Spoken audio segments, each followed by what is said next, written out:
Hello students, तो आज का हमारा टॉपिक है क्या? प्रोबेबिलिटी।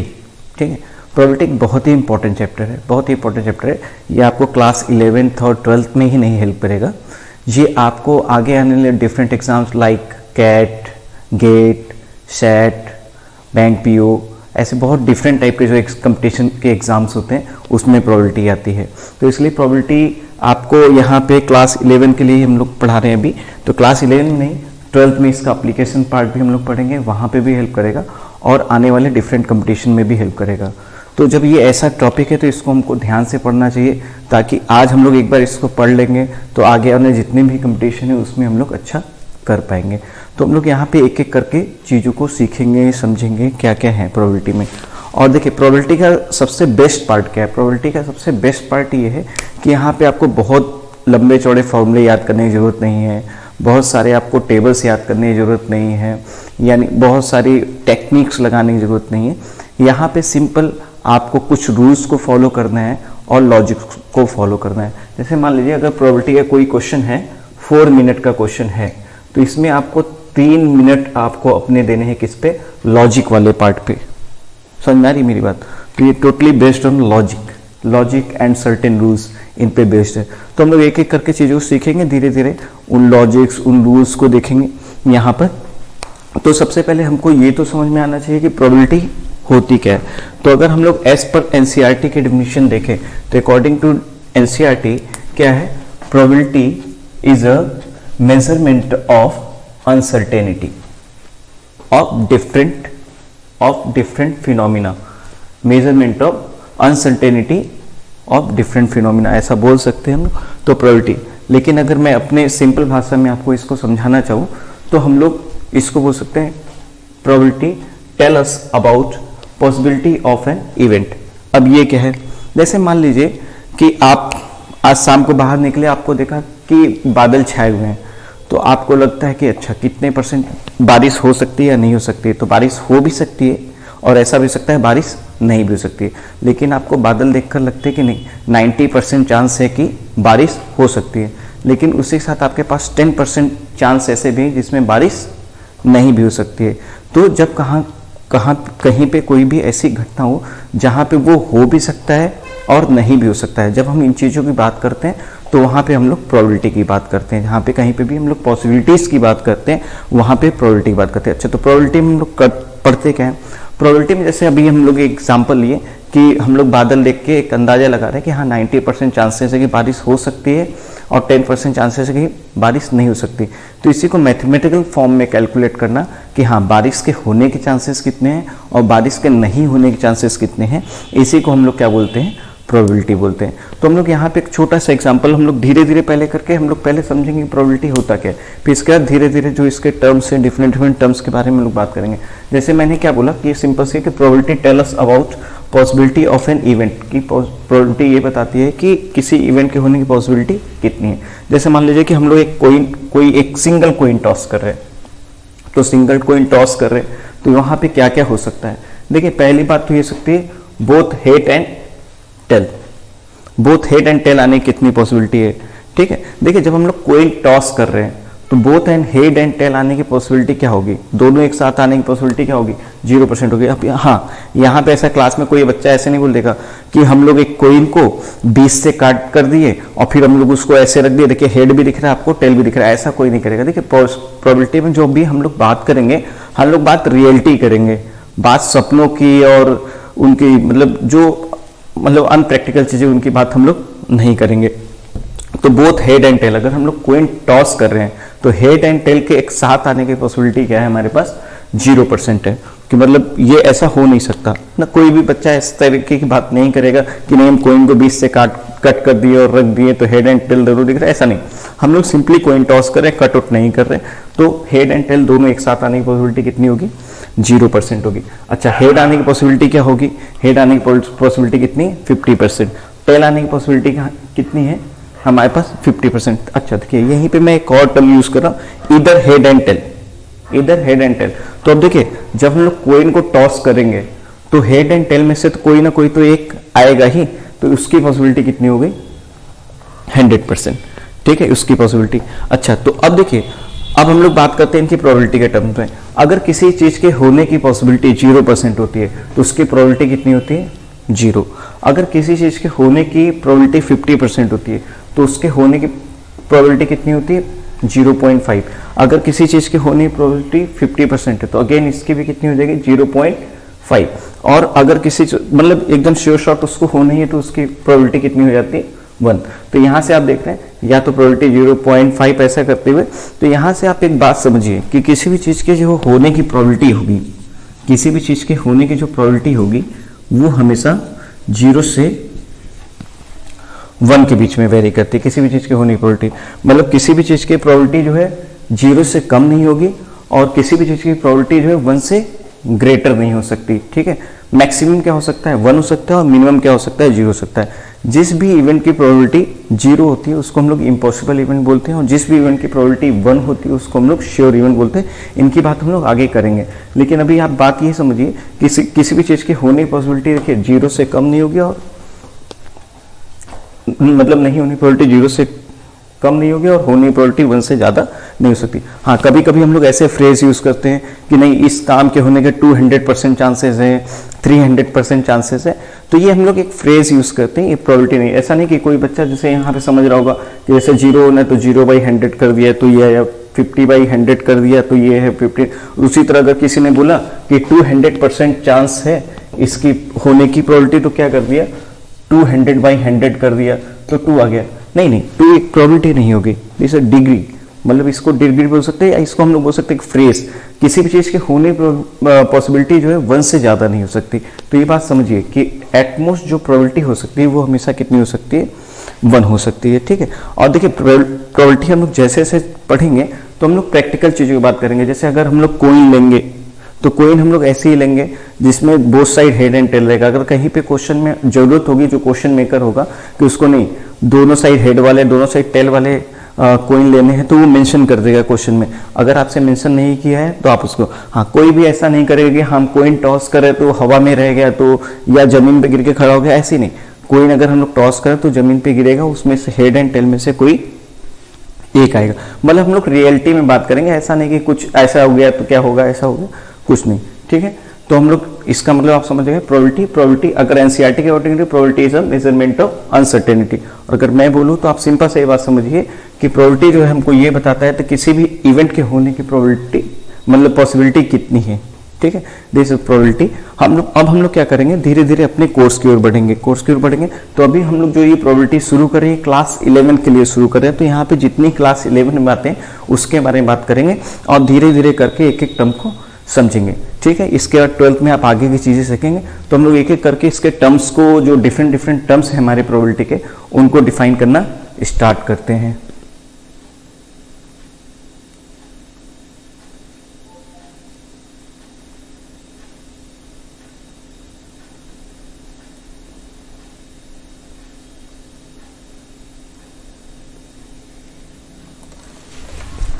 तो फर्स्ट टर्म है हमारा जो रिलेटेड है वो है रैंडम एक्सपेरिमेंट। तो हम लोग पहले समझेंगे कि रैंडम एक्सपेरिमेंट होता क्या है। And random experiment whose results are known but cannot be predicted in advance is a random experiment, even if the experiment is conducted under very nearly identical condition। ठीक है, यहाँ पे हम लोग क्या बोल रहे हैं, रैंडम एक्सपेरिमेंट ऐसे एक्सपेरिमेंट्स को बोलते हैं जिन एक्सपेरिमेंट को हम लोग कितनी भी बार परफॉर्म करें हमको सारे आउटकम्स होता रहते हैं, लेकिन हम लोग ये प्रिडिक्ट नहीं कर सकते कि क्या आएगा। जैसे मान लीजिए कि टॉसिंग अ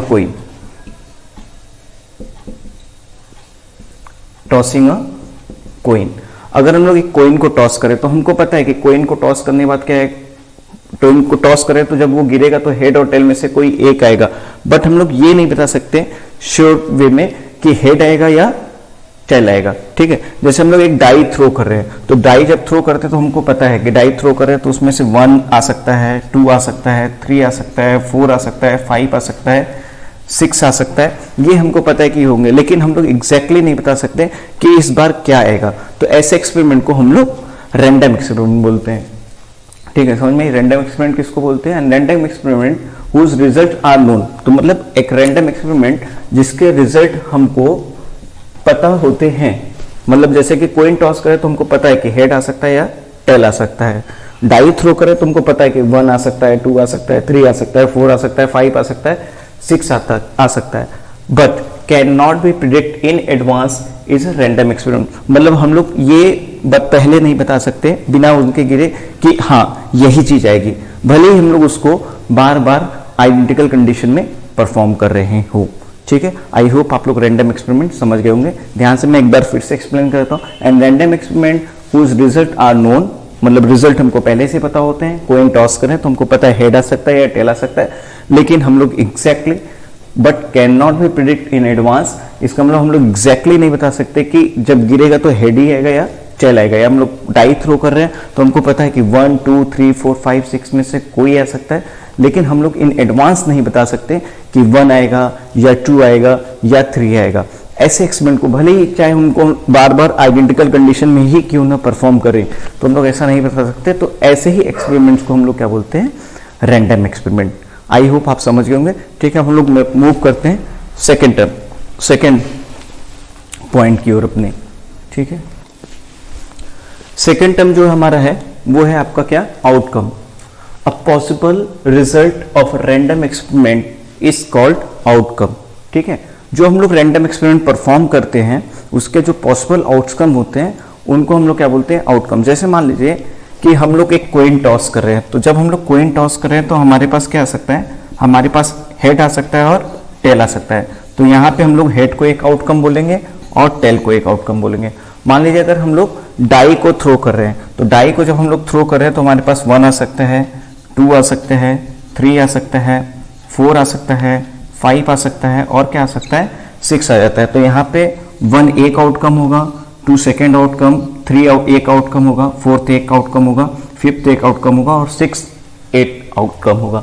तो अब आप समझ गए होंगे आई होप कि आउटकम किसको बोलते हैं। Possible result of random experiment is called outcome.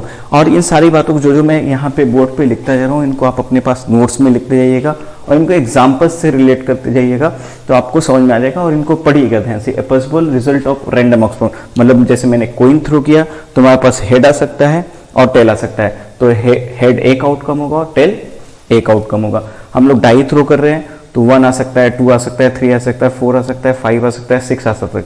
तो 1 एक आउटकम होगा, 2 एक अदर आउटकम होगा, 3rd अदर आउटकम होगा, 4th अदर आउटकम होगा, 5th अदर आउटकम होगा। और the outcome of random experiment are also known as the elementary event. तो जो ये आउटकम होते हैं, जैसे हेड आना एक एलिमेंट्री इवेंट होगा, टेल आना ये एक एलिमेंट्री इवेंट होगा। अगर हम लोग डाई थ्रो कर रहे हैं तो 1 का आना एक एलिमेंट्री इवेंट है, 2 का आना एक एलिमेंट्री इवेंट है, 3 का आना एक एलिमेंट्री इवेंट है, 4 का आना एक एलिमेंट्री इवेंट है और 5 का आना एक एलिमेंट्री इवेंट है और 6 का आना एक एलिमेंट्री इवेंट है। क्लियर? आप लोग इनको ध्यान से पढ़िएगा और इन एग्जाम्पल से खुद को कनेक्ट करते जाइएगा और धीरे धीरे इन चीजों को समझते जाइएगा। इसको नोट कर लीजिए। तो फिर हम लोग अपना 3rd पॉइंट देखते हैं। देखिए 3rd पॉइंट हमारा क्या है, 3rd पॉइंट है सैंपल स्पेस। इसमें क्या है, the set of all possible outcomes of a random experiment is called the sample space. In general इसको जो हम लोग डिनोट करते हैं कैपिटल एस से डिनोट करते हैं, लेकिन ऐसा जरूरी नहीं, इन जनरल मैं बोल दे रहा हूँ। अगर कोई किसी और वर्ड से यूज करना चाहे, रिविजन करना चाहे कर सकता है, बस वहां पे मेंशन कर देगा कि हमारा सैंपल स्पेस है। उसके बाद each element of the sample space called the sample point. ठीक है, द सेट ऑफ। अब जैसे मान लीजिए कि हम लोग डाई थ्रो कर रहे हैं, तो अगर डाई हम लोग थ्रो कर रहे हैं तो हमारे पास 2 पॉसिबिलिटीज है, हेड आ सकता है, टेल आ सकता है। तो अगर हम लोग इसका सैंपल स्पेस लिखेंगे तो क्या लिखेंगे, हेड और टेल। ठीक है, तो ये हो गया क्या, इस रैंडम एक्सपेरिमेंट का मतलब हम लोग डाई थ्रो कर रहे हैं, वो एक रैंडम एक्सपेरिमेंट है, उसके जो आउटकम है हेड आ सकते हैं, टेल आ सकते हैं, तो जो उनका सेट बनता है उसको हम लोग क्या बोलते हैं, सैंपल स्पेस बोलते हैं। ठीक है, जिसमें हेड एक सैंपल पॉइंट होगा, टेल एक सैंपल पॉइंट होगा। अगर मान लीजिए कि हम लोग 2 कोइन थ्रो करते हैं, तो अगर हम लोग 2 कोइन थ्रो करेंगे तो उसमें देखिए क्या होगा, आपके पास हेड आ सकता है, टेल आ सकता है और इस पे हेड और टेल और इस पे हेड और टेल। तो हम लोग अगर इसका सैंपल स्पेस लिखेंगे तो अपने पास सैंपल स्पेस में देखिए क्या आ सकता है, हेड आएगा, हेड टेल आएगा, टेल हेड आएगा और टेल टेल आएगा। क्लियर? आपको समझ में आ रहा है? तो यहाँ पे हमारा रैंडम एक्सपेरिमेंट क्या था कि हम लोगों ने 2 कोइन थ्रो किया, तो उसके जो सैंपल स्पेस बनेगा, मतलब जो पॉसिबल आउटकम्स होंगे उनका जो सेट होगा वो क्या होगा, हेड हेड आ सकता है, हेड टेल, मतलब एक पे हेड एक पे टेल आ गया, एक पे टेल एक पे हेड आ गया, और दोनों पे ही टेल आ गया। तो ये जो उसके कहलाएंगे, ये जो सेट कहलाएगा इसको हम लोग बोलते हैं सैंपल स्पेस। और ये जो पॉइंट्स कहलाएंगे, ये एक सैंपल पॉइंट हो गया, ये एक सैंपल पॉइंट हो गया, ये एक सैंपल पॉइंट हो गया, ये एक सैंपल पॉइंट हो गया। ठीक है, जैसे कि मान लीजिए कि अगर हम लोग एक डाई थ्रो करते हैं, तो अगर हम लोग डाई थ्रो करेंगे तो उसके जो पॉसिबल आउटकम क्या होते हैं, उसके पॉसिबल आउटकम अगर हम लोग देखेंगे 1 2 3 4 5 और क्या हो गए 6 हो गए। तो अगर हम लोग इसका सैंपल स्पेस बनाएंगे तो क्या हो जाएगा 1 2 3 4 5 एंड 6 हो जाएगा। तो जो पॉसिबल आउटकम का जो सेट बनता है उसी को हम लोग क्या बोलते हैं, सैंपल स्पेस बोलते हैं। और यहाँ पे ये जो पॉइंट्स हो जाएंगे, पॉइंट ये जो 1 है ये एक सैंपल पॉइंट होगा, 2 एक सैंपल पॉइंट होगा, 3 एक सैंपल पॉइंट होगा, 4 एक सैंपल पॉइंट होगा, 5 एक सैंपल पॉइंट होगा, 6 एक सैंपल पॉइंट होगा। ठीक है, तो इस तरीके से हम लोग सैंपल स्पेस लिखते हैं। तो आई होप आप ये बात समझ गए सैंपल स्पेस किसको बोलते हैं। आगे अभी हम लोग और भी एग्जांपल्स देखेंगे, लेकिन मैं आपको पहले बहुत सिंपल एग्जांपल से कनेक्ट करने की कोशिश करो। देखो आप लोग पहले क्या प्रोबेबिलिटी के लॉजिक्स, रूल्स और जो टर्मिनोलॉजी है उनको समझिए अच्छे से। एक बार आप उनको समझ जाएंगे तो फिर आपके लिए क्वेश्चंस करना बहुत आसान होगा। लेकिन अगर आप उनको नहीं समझ पाएंगे तो फिर आपके लिए क्वेश्चन सॉल्व करना डिफिकल्ट। जैसा कि मैंने पहले ही बताया कि अगर प्रोबेबिलिटी का कोई क्वेश्चन है जिसको सॉल्व करने में आपको 4 मिनट्स लगते हैं, तो आपको 3 मिनट्स आपको देने होंगे अपने रूल्स एंड लॉजिक्स को देने होंगे। ठीक है, इसमें क्योंकि बहुत बड़े फॉर्मूले नहीं यूज होते हैं, कोई टेबल नहीं यूज करते हम लोग, इसलिए यहाँ पे चैप्टर इजी होता है बस। लेकिन आप अपने लॉजिक्स और रूल्स एंड लॉजिक्स को फॉलो करते रहे। तो आई होप मैं एक बार फिर से इसको समझा दूं। Sample space, the set of all possible outcomes of a random experiment is called the sample space. अच्छा, और बहुत सारे स्टूडेंट इससे कनेक्ट भी करते जा रहे होंगे क्योंकि उन्हें क्लास 9th और 10th में ऑलरेडी पढ़ रखा है। तो यहाँ पे अब आप समझ रहे होंगे सैंपल स्पेस कैसे लिखते जाते हैं। अभी हम लोग आगे ये भी बात करेंगे कि सैंपल स्पेस और मतलब और कोई डिफिकल्ट सिचुएशन आ जाती है तो उन केसेस में सैंपल स्पेस किस तरीके से लिखते हैं।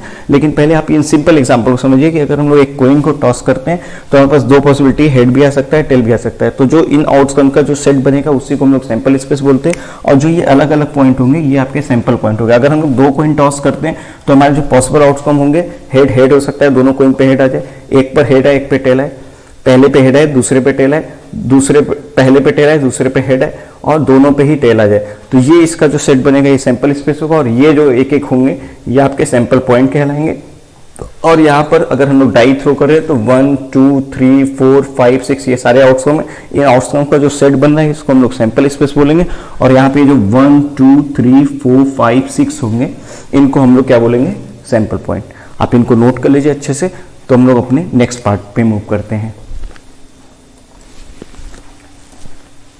देखिए, सैंपल स्पेस लिखने की एक बहुत इंपॉर्टेंट टेक्निक होती है जिसको हम लोग समझेंगे ट्री डायग्राम से कि सैंपल स्पेस कैसे लिखा जाता है। तो सैंपल स्पेस लिखना बहुत ही इंपॉर्टेंट पार्ट है। तो हम लोग पहले समझते हैं ट्री डायग्राम कैसे हम लोग लिखेंगे और उसके थ्रू हम लोग कैसे सैंपल स्पेस लिखते हैं। जैसे यहाँ पे मैंने 2 प्रॉब्लम्स आपके लिए ले रखे हैं कि इन 2 सिचुएशन में किस तरीके से हम लोग सैंपल स्पेस लिखेंगे। एक प्रॉब्लम ये, एक प्रॉब्लम ये, इसको समझते हैं। पहले में क्या लिखा हुआ, write the sample space of a random experiment when a coin and a die are tossed. बोला है कि कोइन और एक डाई टॉस की जा रही है। तो देखिए होगा क्या इसमें, जैसे अगर हम लोग कोइन टॉस कर रहे हैं एक साथ, तो देखिए कोइन टॉस करें तो कोइन पे क्या आ सकता है, हेड आ सकता है और टेल आ सकता है।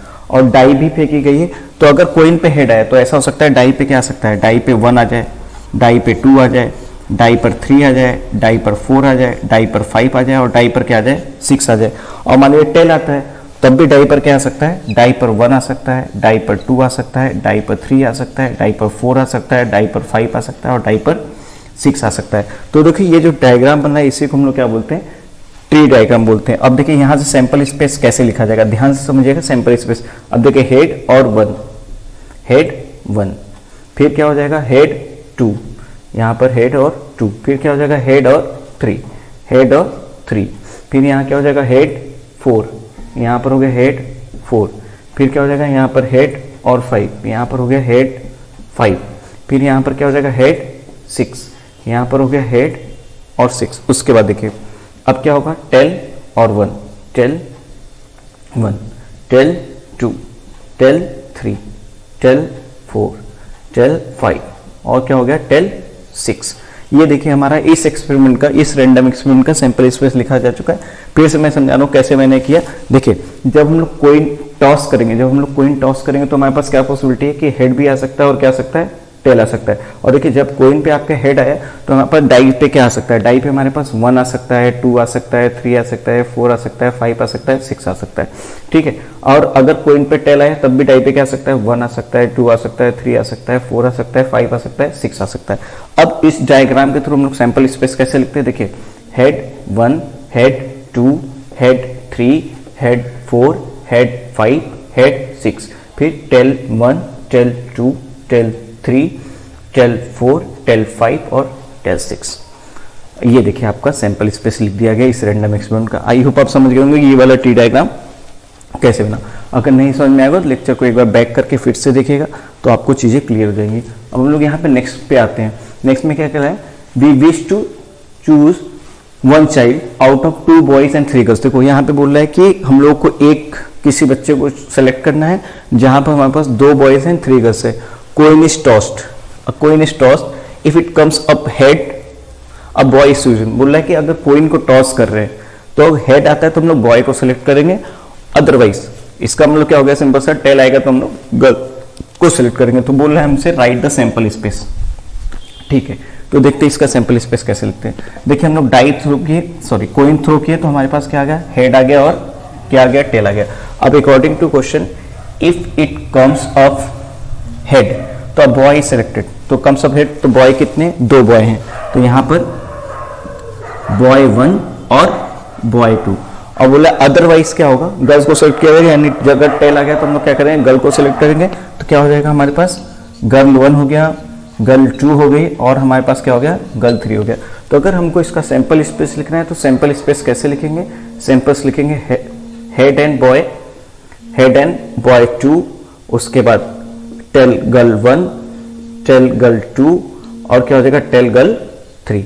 इस तरीके से हम लोग इसका सैंपल स्पेस लिख देंगे। आई होप आपको समझ में आ रहा हो। देखो ये जो कहलाएगा इसी को हम लोग क्या बोलते हैं, टी डायग्राम। कैसे लिखा मैंने, देखो डाई अगर हम लोग कोइन थ्रो करेंगे तो हेड आ सकता है, टेल आ सकता है।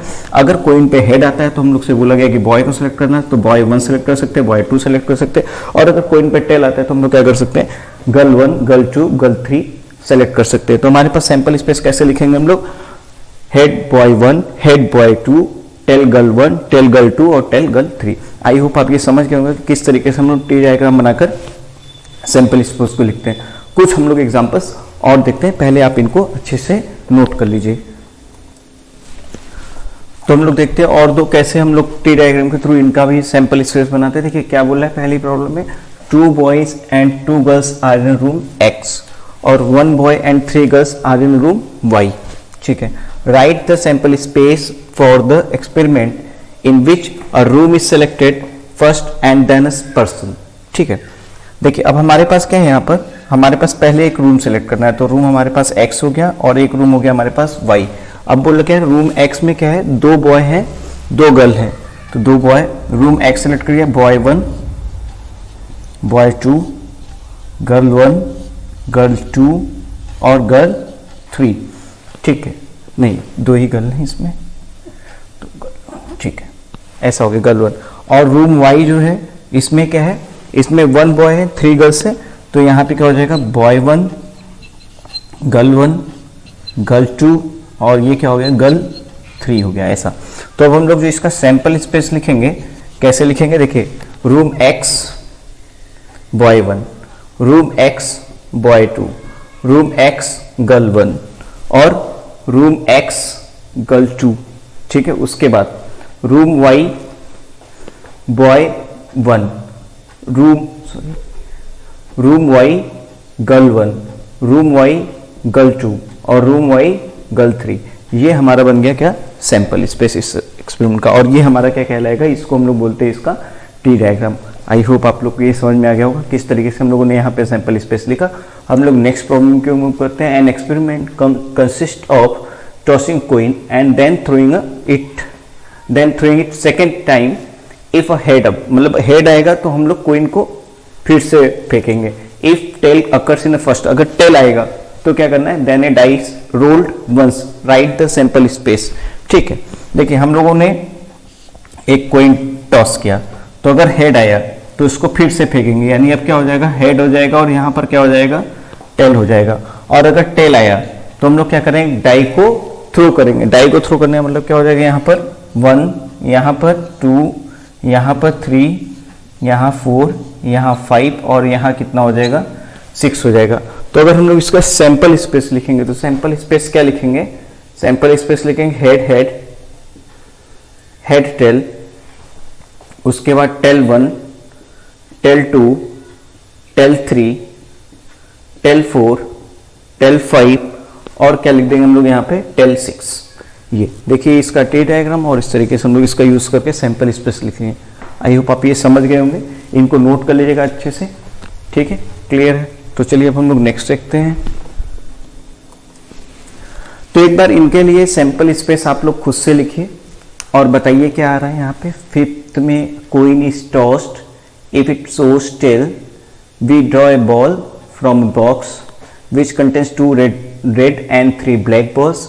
If it shows head we throw a die, right the sample space. उसके बाद सेकेंड हमारे पास है a coin is tossed twice if second throw result is a tail we roll a die, right the sample space. एक बार इनको आप खुद से ट्राई करिए, मैं थोड़ा आपको टाइम देता हूँ, वीडियो को पॉज करिए और इनको एक बार खुद से लिखिए, देखिए आपके पास क्या आता है। उसके बाद फिर मैं इनको करता हूँ, तो फिर इसके बाद देखिएगा आप कैसे हो रहा है ये। ध्यान से एक बार इसको अच्छे से खुद से करिए। देखिए सैंपल स्पेस लिखना रहेगा तो एक समझ लीजिए बहुत बड़ी चीज़ सीख ली है आप लोग यहाँ पर, इसीलिए हम लोग इस पर थोड़ा ज़्यादा फोकस कर रहे हैं। ध्यान से इसको करिए, बताइए, वीडियो को पॉज कर लीजिए, वेट कर लेता हूँ थोड़ा।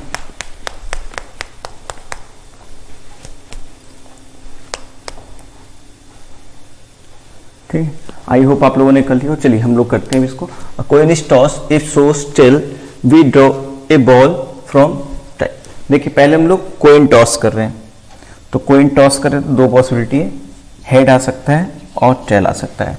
तो इसमें देखिए क्या बोला है, सोज टेल, अगर टेल शो कर रहा है तो draw a ball, draw a ball, तो हम लोग एक बॉल ड्रॉ कर रहे हैं from box which contains 2 red and 3 black ball. तो देखिए क्या हो जाएगा, अगर टेल आया तो 2 रेड, तो एक रेड 1 बॉल हो सकती है, एक रेड 2 बॉल हो सकती है, एक ब्लैक 1 बॉल हो सकती है, एक ब्लैक 2 बॉल हो सकती है, एक ब्लैक 3 बॉल हो सकती है। ऐसा आ गया। उसके बाद और क्या बोला है, box which contains 2 red ball. If it shows head तो हम लोग क्या करना है, थ्रो ए डाई। अगर ये हेड शो करता है तो हम लोग को एक डाई फेंकनी है, तो 1 2 3 4 5 और ये क्या हो गया 6। तो अगर हम लोग इसका सैंपल स्पेस लिखेंगे तो इसका सैंपल स्पेस क्या हो जाएगा, सैंपल स्पेस इसका हो जाएगा head 1 head 2 head 3 head 4 head 5 और ये कितना हो गया, हेड 6। और अगर ये टेल शो करता है तो हमारे पास क्या होता है, tail red 1, tail red 2, tail black 1, tail black 2 और टेल ब्लैक 3। ये इसका सैंपल स्पेस हो गया। आई होप आपको समझ में होगा, आप सभी लोग का भी ऐसा आया होगा। ध्यान से अगर किसी का नहीं आया हो तो इसमें ऐसे सीखिए कि किस तरीके से हम लोग को करना है। हम लोग सेकंड को देखते हैं। इसमें क्या बोल रहा है, a coin is toss twice, बोल रहा है एक कोइन को 2 बार टॉस किया जा रहा है। Throw, if second throw result is a tail we roll a die. क्या बोल रहा है कि अगर सेकेंड थ्रो का रिजल्ट टेल आ रहा है तो हम लोग डाई थ्रो करें। तो देखिए अगर हम लोग 2 बार कोइन को टॉस करें तो क्या होगा, पहले थ्रो में हेड आ सकता है और टेल आ सकता है। फिर अब सेकेंड थ्रो जब करेंगे तो अब देखिए पहले में जब हेड आया है तो दूसरे में भी क्या आ सकता है, हेड आ सकता है, टेल आ सकता है। पहले में हेड आया, इसमें टेल आया तो इसमें दूसरे में हेड आ सकता है, टेल आ सकता है। लेकिन अब बोलना है रिजल्ट और टेल, तो हम लोग क्या कर रहे हैं, डाई को थ्रो कर रहे हैं। अगर रिजल्ट आपका जो आ रहा है टेल आ रहा है तब हम लोग डाई थ्रो कर रहे हैं। हेड आने पे उसने कुछ नहीं बोला हुआ है, तो हम लोग जब टेल आया तो हम लोग डाई थ्रो कर रहे हैं। तो क्या हो जाएगा, 1 2 3 4 5 और 6। और यहाँ पे 1 2 3 4 5 और क्या आ गया, यहाँ पे 6 आ गया। तो अगर हम लोग इसका सैंपल स्पेस लिखेंगे तो इसका सैंपल स्पेस देखिए क्या होगा, इसका सैंपल स्पेस होगा हेड हेड हेड हेड, फिर क्या होगा, फिर हमारे पास होगा हेड टेल 1, फिर क्या होगा हमारे पास हेड टेल 2, फिर क्या होगा head tail 3, head tail 4, head tail 5 और हेड टेल 6। उसके बाद देखिए अब यहाँ पर फिर क्या हो जाएगा, हमारे पास एक टेल हेड हो जाएगा। उसके बाद क्या होगा, टेल 1, टेल 2, टेल 3, ठीक है। अच्छा थोड़ा हम इधर लिख देते हैं, आपको हो सकता है उधर से कुछ दिख न रहे हो, तो थोड़ा इधर कर देते हैं हम लोग इसको। एक मिनट, पहले हम लोग डाई थ्रो किए तो क्या आ सकता है, हेड आ सकता है और टेल आ सकता है। अब ये आ गया। अब इसको जब हम लोग सेकेंड टाइम टॉस करेंगे तो इस पे क्या आ सकता है, हेड आ सकता है और टेल आ सकता है। इस पे क्या आ सकता है, हेड आ सकता है और टेल आ सकता है। अब देखिए हेड आने पे कुछ नहीं बोला, लेकिन बोला है कि अगर सेकेंड थ्रो में आपके पास टेल आता है तो हम लोग इसको क्या ले सकते हैं, 1 डाई फेंकेंगे, 3 4 5 और कितना आ गया 6, फिर कितना 1 2 3 4 5 और यहाँ कितना आ गया 6। तो अगर हम लोग इसका सैंपल स्पेस लिखेंगे तो सैंपल स्पेस लिखेंगे, देखिए क्या हो जाएगा, हेड हेड ऐसे लिख दीजिए। फिर क्या हो जाएगा, टेल हेड, देखिए हेड आने के बाद कुछ नहीं बोला। उसके बाद अब देखिए क्या होगा, head tail 1, head tail 1, head tail 2, head tail 3, head tail 4, head tail 5, head tail 6। उसके बाद हमारे पास देखिए क्या आ जाएगा, tail 1, tail 2, tail 3, tail 4, tail 5 और टेल 6। ये इसका सैंपल स्पेस हो जाएगा। आई आप लोग इसको अच्छे से नोट कर लीजिए।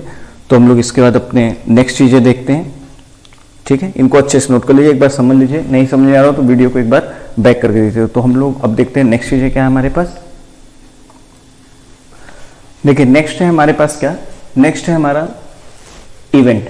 Any subset of a sample space of a random experiment is an event. बोल रहा है any subset of a sample space of a random experiment. कोई भी रैंडम एक्सपेरिमेंट करते हैं उसका जो सबसेट होगा एक, उसको हम लोग क्या बोल सकते हैं, इवेंट बोल सकते हैं। फॉर एग्जाम्पल जैसे मान लीजिए कि एग्जाम्पल में हम लोग समझते हैं क्या,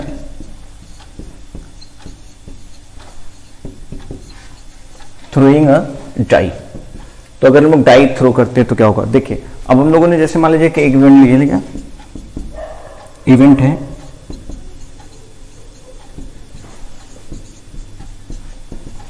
getting an even number, getting an even number. तो देखिए गेटिंग, अब देखो अगर लोग डाई थ्रो करें तो इसका जो सैंपल स्पेस बनेगा, इसका सैंपल स्पेस क्या बनेगा, 1 2 3 4 5 6 और गेटिंग एन इवन नंबर। तो यहां पे जो आएगा क्या आ जाएगा, 2 4 और 6। तो ये क्या है इसका, ये एक इसका सबसेट है। तो इसको हम लोग क्या बोलेंगे, दिस इज एन इवेंट, ठीक है। बी हम लोग लेते हैं, event getting an odd number. तो अगर हम लोग ऑड नंबर की बात करेंगे तो देखिए 1 3 5, देखिए ये हमारा रैंडम एक्सपेरिमेंट था, ये उसका सैंपल स्पेस था, ये क्या है उसका एक सबसेट है। तो बी भी हमारा एक इवेंट हो जाएगा। जैसे हम लोग सी लेते हैं,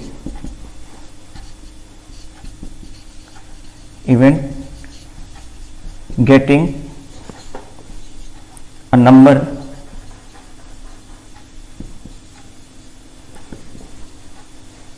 लेस देन 5। तो getting a number less than 5, तो यहां पे देखेंगे क्या आ जाएगा, यहां पे हमारे पास आ जाएगा 1 2 3 4। तो ये भी जो है क्या, ये इसका सबसेट है। तो इसको हम लोग क्या बोलेंगे, C is the event of this random experiment throwing a die, ठीक है। डी लेते हैं,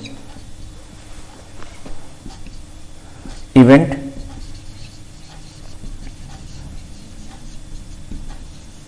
गेटिंग अ नंबर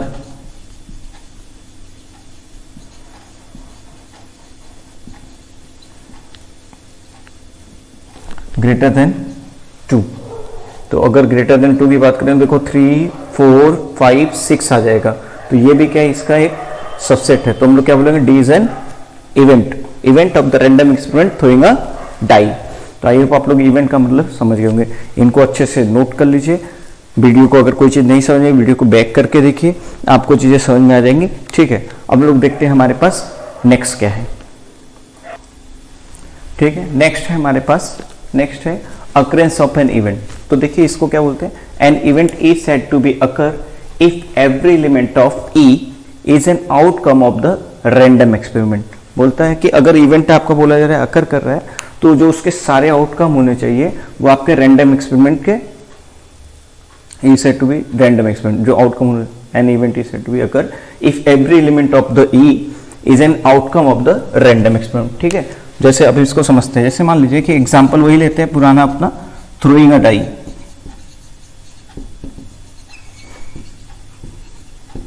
ठीक है, डाई थ्रो कर रहे हैं, तो अब इसमें देखिए एक हम लोग इवेंट लेते हैं। अब देखो थ्रोइंग अ डाई कर रहे हैं तो इसका सैंपल स्पेस क्या हो जाएगा, 1 2 3 4 5 और क्या हो गया 6 हो गया, ऐसा हो गया। अब यहां पे इवेंट ले लेते हैं, event getting an even number. तो अगर हम लोग गिवन लेते हैं गेटिंग एन इवन नंबर, तो अब हमारे पास देखो क्या आ जाएगा 2 4 6। तो देखिए ये 2 4 6 ये जो इसके आउटकम है, ये रैंडम एक्सपेरिमेंट के क्या है, रैंडम एक्सपेरिमेंट से आउटकम जो लिए गए रैंडम एक्सपेरिमेंट से ही है। ठीक है, यानी अगर हमारे पास 2 4 6 में से कोई भी एक नंबर आ जाएगा तो हम लोग हमारा इवेंट अकर कर गया। जैसे बी है, getting an odd number, odd number. तो देखिए 1 3 5। तो अब डिफिनेशन से अगर देखिए an event E said to be occur if every element of E an outcome of the random experiment. तो अब देखिए every element 1 3 5 is outcome of आपका सैंपल स्पेस है, तो हम लोग बोलेंगे कि हमारा इवेंट अकर कर गया। यानी 1 3 5 में से कोई भी आ जाएगा तो हम लोग बोलेंगे कि हमारा इवेंट जो है अकर कर गया। ठीक है, यहां तक अब आज हम लोगों ने क्या सीखा, हम लोग कुछ बेसिक सीखे हैं प्रोबेबिलिटी के, प्रोबेबिलिटी किसको बोलते हैं, और डिफरेंट टर्मिनोलॉजीज देखी कि हमारे पास क्या क्या चीजें हैं। अब हम लोग नेक्स्ट लेक्चर में जो देखेंगे, आज का लेक्चर हम लोग यहीं पे एंड करें, लेकिन नेक्स्ट लेक्चर में हम लोग क्या देखेंगे, नेक्स्ट लेक्चर में हम लोग देखेंगे टाइप्स ऑफ इवेंट क्या होते हैं और उनकी क्या क्या चीजें होती हैं उनमें। ठीक है, तो आज का लेक्चर हम लोग यहीं पे एंड करते हैं। Thank you very much. इसको आप ध्यान से देखिए, कहीं पे कोई भी डाउट होगा आप इसको मुझसे पूछ सकते हैं। ठीक है, थैंक यू।